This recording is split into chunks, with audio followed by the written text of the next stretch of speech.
Alright, let's wrap this chapter up.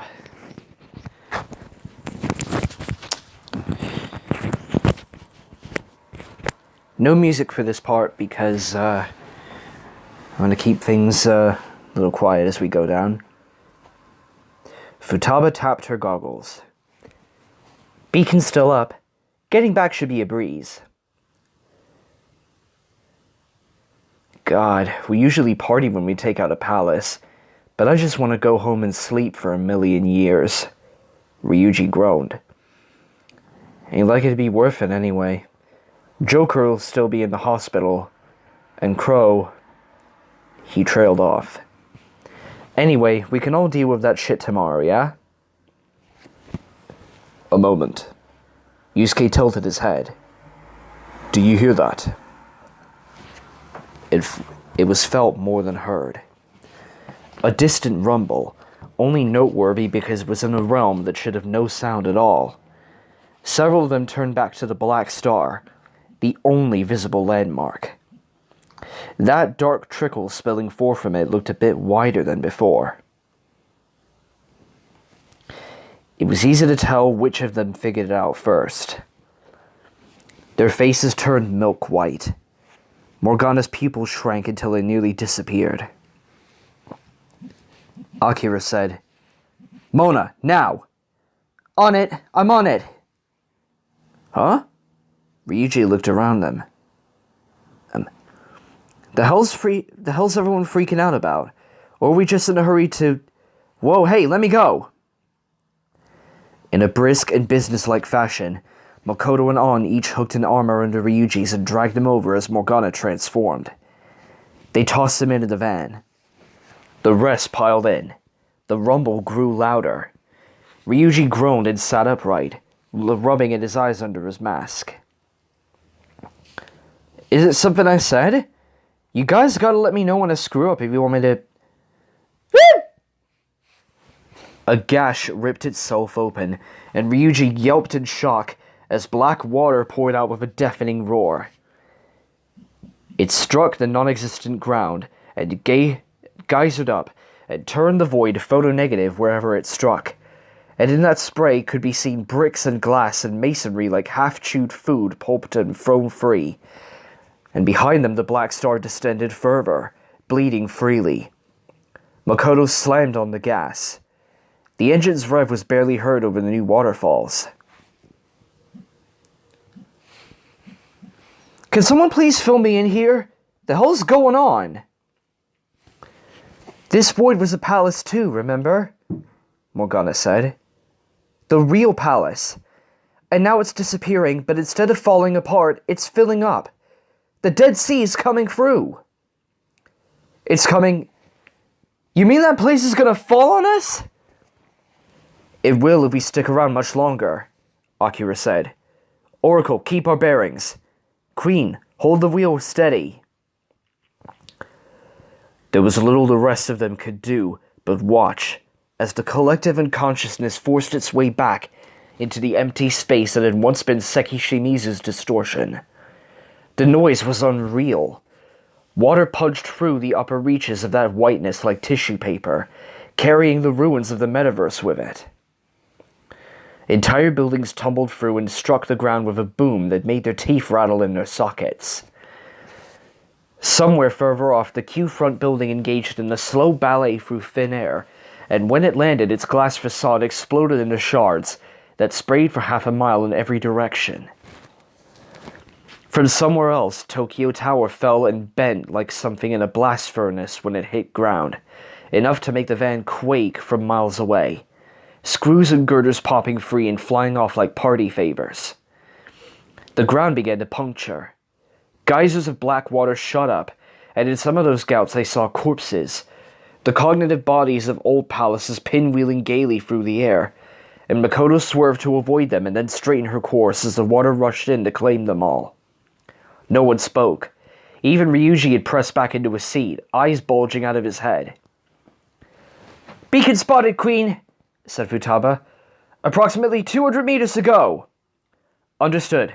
Mona, give it everything you've got. Come on, Mona.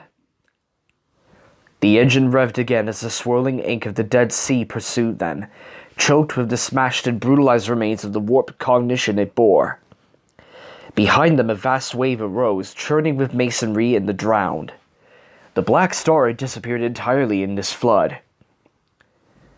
Akechi pulled away his mask and pulled down the rearview mirror. In its reflection, Akira sat, arms crossed, eyes shut. He might have fallen asleep. "Joker!" he said. "I just want to say, in case we don't make it, We'll speak again. 100 meters. 80 meters. 60. Akira opened his eyes. "That's a promise." Akechi grinned into the mirror, nervous, disbelieving, but genuine. "I'll hold you to that." The sky around them became a starless night, and the whole of Yongen-Jaya poured through from above. The theater, the bathhouse, LeBlanc Cafe, and the wide, flat plains of the roads connecting, burying them all in its shadow, ready to smash them flat. And the whirling waters cocooned them all, and the Dead Sea's fatal embrace drew closer, closer, and then... Navigation complete. Thank you for your hard work.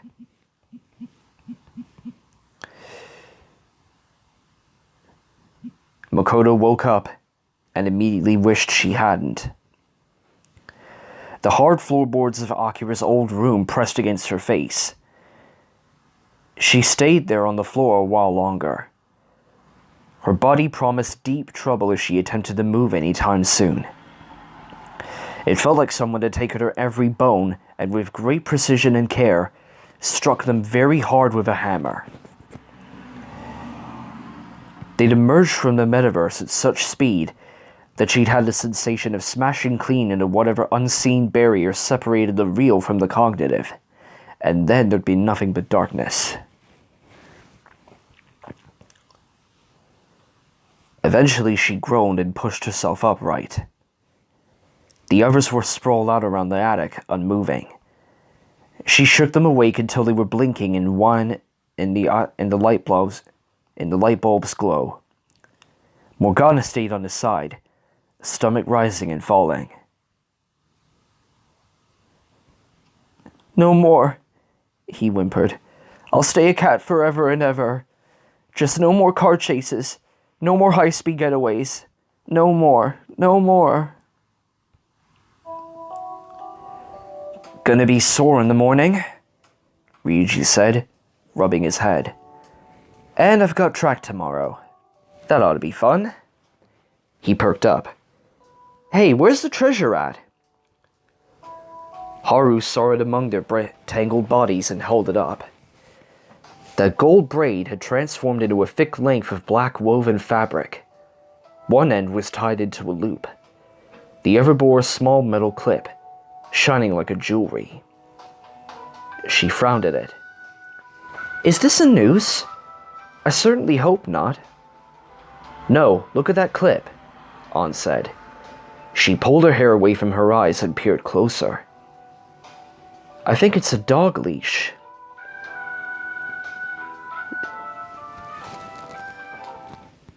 Silence at that.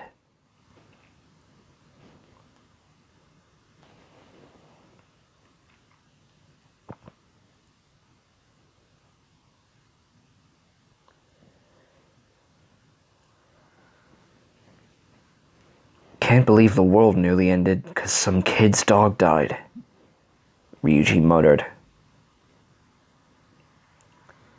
"I can buy it," An said.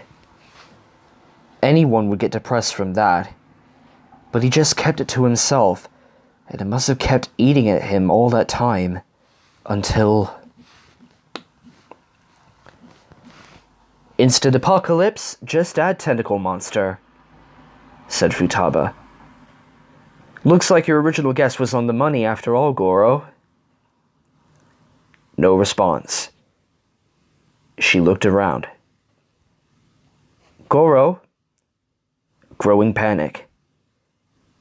"Where's Goro?" Akechi was nowhere to be found. The realization jolted them all awake. Even Yusuke seemed frantic. Oh no. Did he fail to cross over? He's the one with the metanav.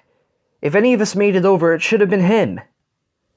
Morgana looked under the bed and saw nothing but dust bunnies. We were going really fast. Something might have gone wrong. Maybe it was like Kanashiro's palace, where I dropped out a little further away than the rest of you. He might not be in LeBlanc at all. So what? He's just lying face down in the street somewhere? Ryuji got to his feet and headed for the stairs. Man, screw that! They all followed him as he went down the staircase, taking the steps 2 at a time. The fusillade of their steps filled the silent cafe. And then, they stopped.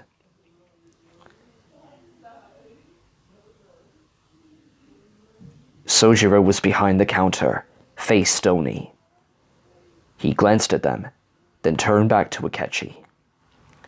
He stood before Sojiro with his gun resting in his palms, and his briefcase open on the counter between them. As they watched, struck mute, he put the gun inside and closed the lid.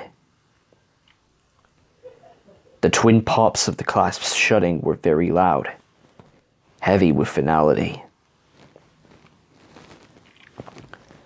Akechi took the case by the handle and turned to them. He still looked a little shabby, clothes wrinkled, face pallid, one side of his haircut uneven with bedhead. But his eyes were clear. He'd lost that lifeless glaze in his face that had followed him from the Dead Sea. He regarded them all, unsmiling.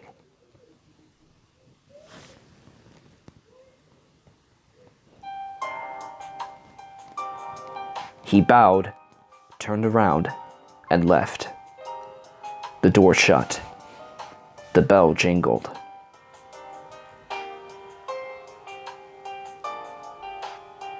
They stayed like that for a while, in a rough cluster at the foot of the stairs.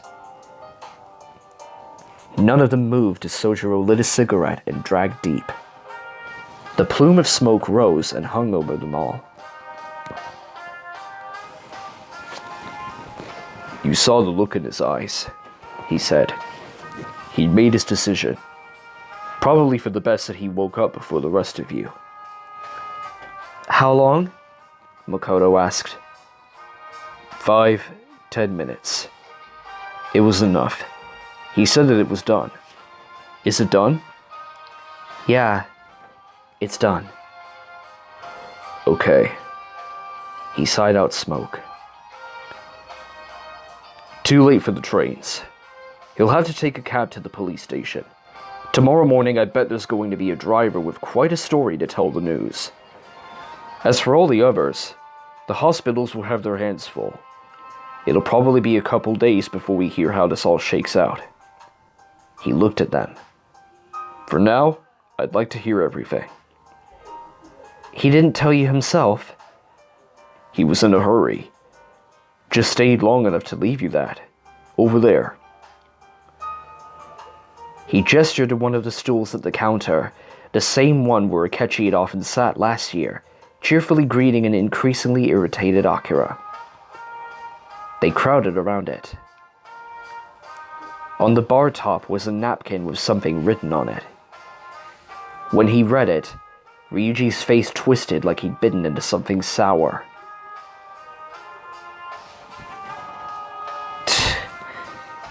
Dumbass couldn't have just said it to our faces. He turned away. Whatever.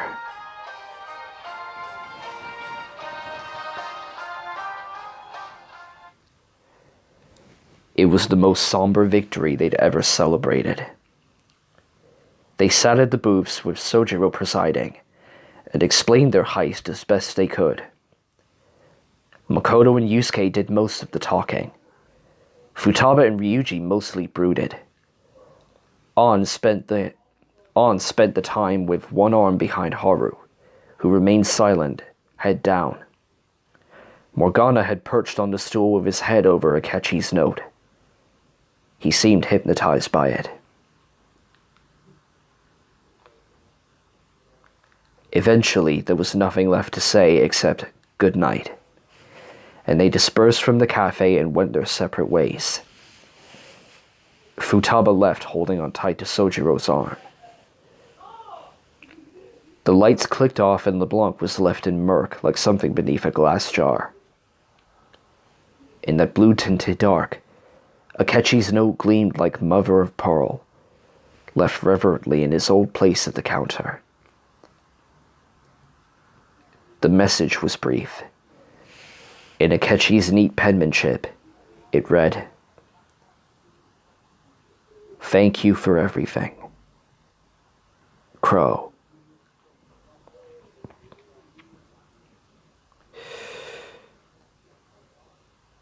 Only 1 or 2 chapters left. This story has been incredible.